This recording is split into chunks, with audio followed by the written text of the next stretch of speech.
This is the 2026 training for cooks at SAM Travel. Hola, ¿qué tal? ¿Cómo están? Mi nombre es Joseph Huiza.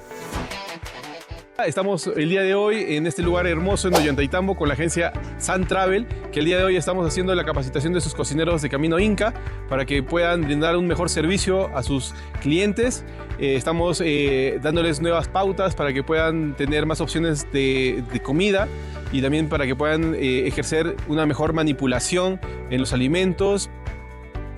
Dejar huella en una persona, ¿no? en ese lapso de tiempo que dura el trek es asombroso.